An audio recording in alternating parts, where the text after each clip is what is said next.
이렇게 좀 해석을 할 수가 있을 것 같고요. 우선순위를 좀 바꾸는 관점에서 보면은 이런 지금 보이시는 IGB라던가 HPT, XSW 같은 이 소프트웨어 기업들 가지고 하는 ETF 쪽으로 좀 더 무게 중심을 좀 바꿔서 말씀을 좀 드릴 수 있을 것 같습니다. 이 중에서는 사실 IGB를 저희가 이제 토픽으로 좀 말씀을 드리고 있고요.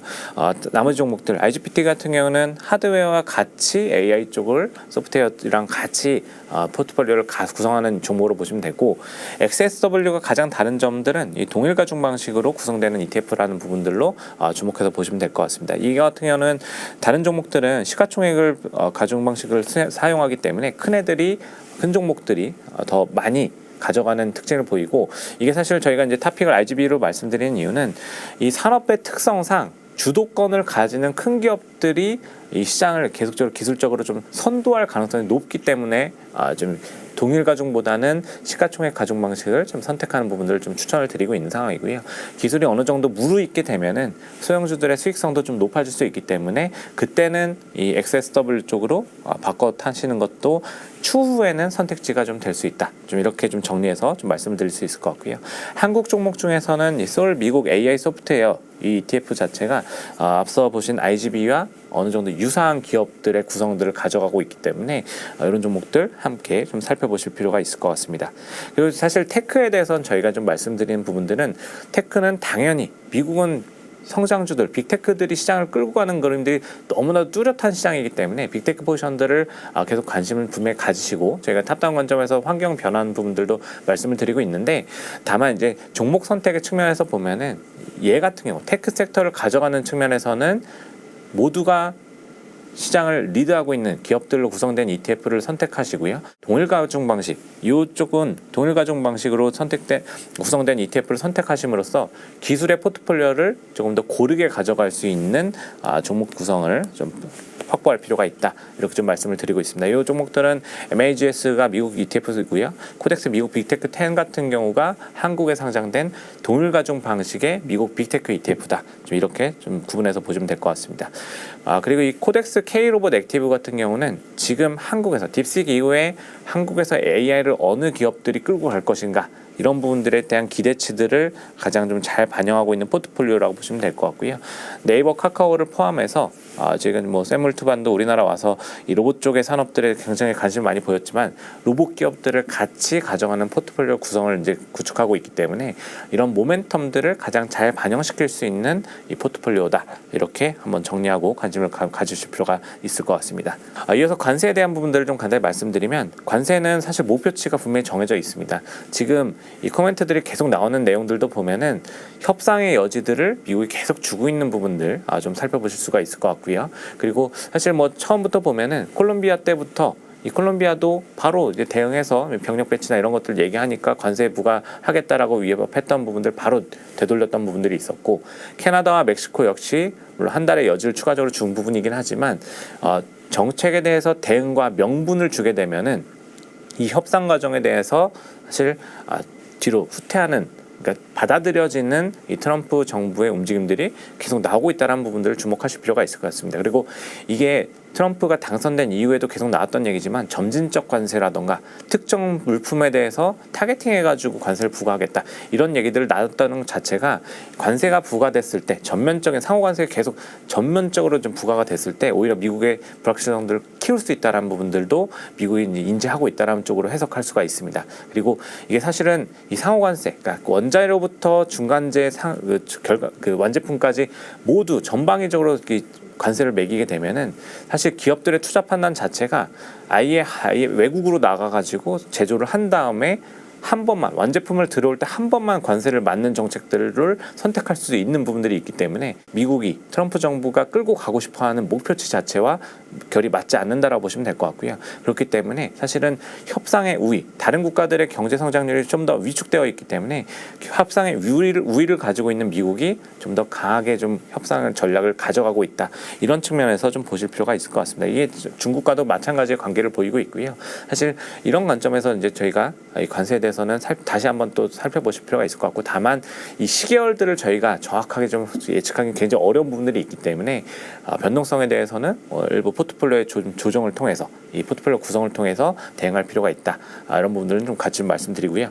중국 같은 경우는 저희가 보면은 사실 관세 규모를 보시면은 굉장히 동일하지 않다. 이 동일하지 않은 상황이다, 이런 부분들을 충분히 볼 수가 있습니다. 뭐 당연한 거지만은 중국 같은 경우는 지금 팬데믹 이후로 상당히 경제 성장이 많이 위축됐던 국가이기 때문에 이 정책에 대한 방향성 자체가 이제서야 조금씩 기대치를 가져가는 그림들이 있다라고 하면은 미국과는 좀 미국과의 이제 동등한 선상에서 협상을 가져가겠다라는 의지를 좀 뚜렷하게 보이긴 좀 어려운 상황이다, 이런 것들 좀 보실 수가 있을 것 같고요. 그럼에도 불구하고 저희가 중국에 대해서 말씀드린 이유는, 중국 같은 경우는 이 대중 무역 적자에 대한 부분들을 공격 계속 들어오는 상황에서 내수 소비에 대한 촉진책들, 내부를 안정시키는 정책들을 끌어낼 수 있는 의지가 굉장히 좀 강해졌다라고 보고 있습니다. 작년 연말에 이미 재정 지출을 좀 늘리겠다라는 의지를 좀 보여줬고요. 그리고 저희가 사실 딥식 이후에 좀 나타난 현상들이지만, 이 기술 기업들, 민영 기업들에 대해서 지원 의지를 굉장히 오랜만에 보여주고 있다는 부분들도 저희가 주목하실 필요가 있을 것 같습니다. 지금 보면은 딥식 이후에 2018년 이후 처음으로 이 시진핑 주석이 이 민간 테크 기업들의 이 대표들과 이 자리를 하면서 정책 지원에 대한 부분들을 얘기했다라는 것, 굉장히 의미가 있다고 보시면 될 것 같고요. 그 2018년 이후 팬데믹 전후에서는 사실 이 빅테크 기업들, 대기업들에 대해서 규제를 굉장히 강화시키는 정책 방향성들을 보였기 때문에 지금은 굉장히 상황이 바뀌고 있는 시그널들을 뚜렷하게 보여주고 있다. 이렇게 좀 두 가지 측면에서 볼 필요가 있을 것 같습니다. 그래서 중국 ETF들도 제가 좀 말씀을 좀 드릴 수 있을 것 같고요. MCHI 같은 경우가 MSCI 차이나 ETF입니다. 그래서 이 종목들 구성들을 보시면은 저희가 잘 알고 있는 중국의 대표 기업들, 뭐 테크 기업들부터 시작해가지고 뭐 금융 기업들, 뭐 트립닷컴 같은 소비 관련 기업들, 이런 기업들을 좀 굉장히 좀 다양하게 포트폴리오를 가져가는 ETF고, 이게 기술 섹터, 소비 섹터 합치면은 대략 50% 넘는 비중을 가져가기 때문에 앞서 말씀드렸던 이 테크 쪽에 대한 정책 모멘텀들, 그리고 또 소비 쪽에 대한 부양책 의지, 이런 조합이 된 포트폴리오를 좀 더 가져갈 수 있다, 이렇게 보시면 될 것 같고요. 이 KUF 같은 경우는 테크 쪽에 좀 더 집중된 포지션들을 가져갈 때 구성을 할 수 있는 ETF라고 보시면 될 것 같습니다. 이 KF 같은 경우는 뭐 아시는 중국의 대표 기업들 다 같이 포함하고 있는 종목으로 보시면 될 것 같고요. 이 CWEB 같은 경우가 이 레버리지 ETF로서 같이 또 거래가 되고 있다는 부분들 참고해서 보시면 될 것 같고, 한국 종목 중에서는 물론 세 가지 종목들을 보실 필요가 있을 것 같습니다. 차이나이치, 뭐 항생테크 관련 ETF, 그리고 이제 에셋 플러스 차이나 1등 기업 포커스 같은 경우는 이거를 대표 기업들을 가지고 집중해가지고 액티브 운용을 하는 ETF이기 때문에 이런 ETF 같은 좀 더 유연한 전략들이 좀 활용될 수 있다는 부분으로 저희가 좀 볼 수 있을 것 같고요. 이 우선주의에 대한 부분들, 그러니까 미국이 좀 굉장히 좀 강하게 정책을 끌고 가는 관점에서 저희가 또 ETF를 선택한다고 하면은 이게 중국보다 아예 미국에 집중하는 정책 선택도 가능하다라고 보시면 될 것 같습니다. 이 ARR부터 시작해서 이 기업들 ETF들은 미국 정책, 미국 인프라, 미국 제조업 이쪽에 집중하는 ETF라고 보시면 될 것 같고요. 이 중에서 저희가 ARR을 좀 더 말씀드리고 있는데, 이 부분들은 ARR 같은 경우는 미국 내에서 매출이 75% 이상 발생하는 기업들만 편입하는 ETF입니다. 그렇기 때문에 사실은 이제 미국 우선주의, 미국으로 끌어들여오는 리쇼링 정책에서 굉장히 뚜렷하게 좀 더 모멘텀을 가져갈 수 있는 기업 구성으로 보시면 될 것 같고요.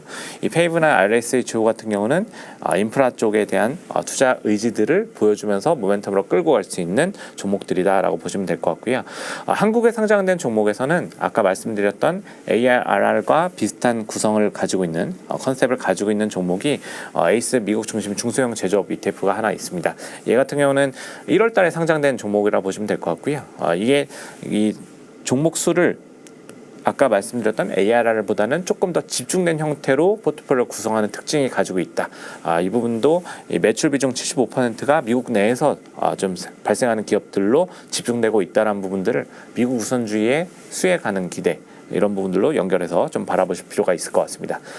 이 퀄리티를 마지막으로 좀 말씀드리면, 이 퀄리티 모멘텀들은 보시는 것처럼 우량주 컨셉입니다. 퀄리티가 좋은 기업들, 실적 모멘텀들이 굉장히 좋고 수익성이 좋고 재무 상태가 좋은 기업들로 구성된 ETF고요. 이게 실제로 보시면은 이 MSCI US 지수, 일반 기업으로 이제 구성된 지수보다 이 퀄리티를 상대 지수를 저희가 이제 상대 강도를 저희가 지수에서 이게 초록색 진한 선인데요. 얘 보시면은 빅스, 그러니까 증시 변동성이 커졌을 때마다 이 상대 우위를 보이는 흐름들이 굉장히 뚜렷하게 나오고 있습니다. 이런 과정들을 보게 되면은 시장의 변수들이 많아졌을 때 이 우량주들이 좀 더 부각되는 시장의 분위기들을 이런 퀄리티 모멘텀들이 굉장히 좀 뚜렷하게, 정말 이제 식상한 스토리일 수도 있겠지만은 굉장히 좀 뚜렷하게 이미 증명하고 있다는 부분들 한번 보실 수가 있을 것 같고요. 사실 퀄리티 인덱스들을 좀 저희가 잘 보면은 저희가 잘 알고 있는 뭐 마이크로소프트, 애플부터 시작해가지고 우량주들이 포함된 포트폴리오입니다. 그렇기 때문에 사실 이제 퀄리티 지수를 굉장히 좀 식상하고 좀 답답하고 이 보수적인 색깔로 보시기보다는 이 정말 이제 좋은 기업들로 구성된 가능성들이 높다라고 보시면 될 것 같고요. 이 오른쪽 차트 보시면은 그동안 이 장기 트렌드를 봐도 이 퀄리티가 성장주나 밸류 쪽에 이 주가 상승률보다 더 높은 성과를 보여왔다는 것들도 이제 과거의 사례를 통해서 제가 증명되는 이 움직임으로 보시면 될 것 같고요. 종목들을 저희가 이제 추려서 말씀을 드리면 미국 같은 경우는 퀄리티 ETF들도 굉장히 다양한 형태로 좀 상장이 되어 있습니다. 그래서 이 QUAL과 SPHQ는 이 퀄리티 기업들을 포괄적으로 가져가는 포트폴리오고요. 이 QUAL 같은 경우 상대적으로 보면은 조금 더 테크 쪽 기술주의 비중이 좀 높은 특징을 가지고 SPHQ 같은 경우가 조금 더 밸류 쪽에 대한 포지션들을 좀 더 높게 가져가는 특징들이 좀 있다라 보시면 될 것 같고요. 이 QGRO 같은 경우는 이 성장주 중에서 퀄리티가 좋은 기업들만 추려서 가져가는 ETF입니다. 그래서 이 성장주 컨셉들, 아까 말씀드렸던 성장주가 좀 잘 갈 수 있는 환경들이 조성되는 과정에서는 이 QGRO의 이 아웃퍼폼이 계속 될 수 있다는 부분들도 한번 좀 같이 살펴보실 필요가 있을 것 같고요. 이 JOET 같은 경우는 퀄리티와 모멘텀을 같이 가져가기 때문에 추세를 분기마다 리밸런싱을 통해 가지고 추세를 좀 더 같이 단기적으로 좀 추종을 계속 할 수 있는 이런 퀄리티 기업들을 가져간다, 이런 포트폴리오를 가지고 있다라고 보시면 될 것 같고요.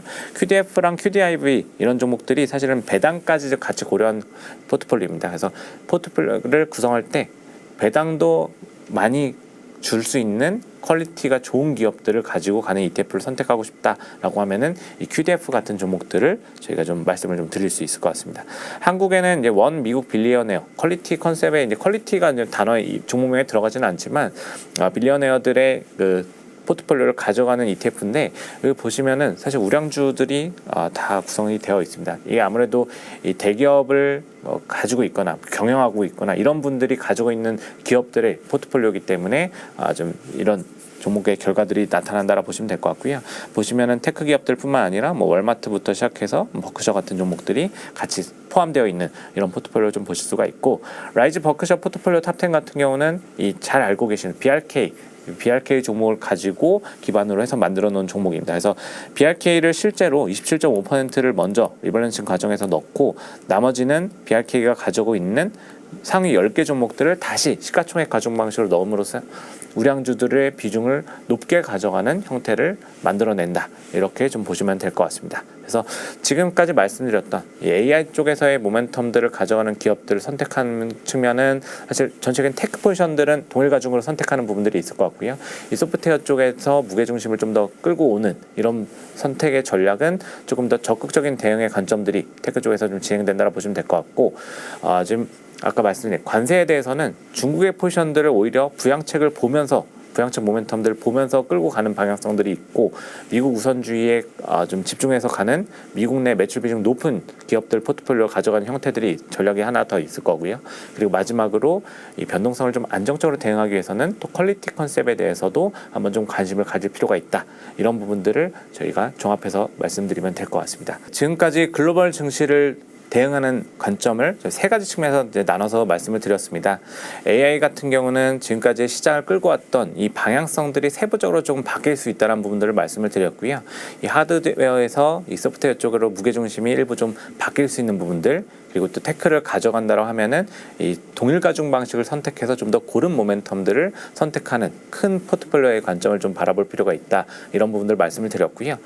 그리고 관세에 대한 부분들, 이 트럼프의 대외 정책의 불확실성들은 사실 어느 정도 결과물이 저희가 예측을 할 수 있는 부분들이 있기 때문에 중국 같은 경우는 오히려 이 부분들에 대응하면서 나올 수 있는 내수에 대한 부분들, 소비 쪽에서의 모멘텀들을 좀 가져가는 무게중심을 두는 전략들이 한 번 더 바라볼 수 있는 전략이다 말씀드리고, 그리고 테크 쪽 같은 경우는 기술 쪽에서의 모멘텀들이 부각되는 형태들, 그리고 또 밸류에이션 매력들이 사실은 그동안 워낙에 낮아져 있었기 때문에 지금 한 번 더 부각될 수 있는 포인트들을 좀 살펴볼 수 있다라고 말씀드리고 있습니다. 그리고 퀄리티 컨셉 같은 경우는 사실 이 변수들이 저희가 디테일하게 좀 대응하기 좀 어려운 부분들에 대한 대응을 가져간다고 하면은 이 포트폴리오 측면에서 이 퀄리티 컨셉을 한번 더 무게중심을 실어 놓으면서 저희가 안정성을 조금 더 가져갈 수 있는 컨셉을 좀 보여줄 수 있다.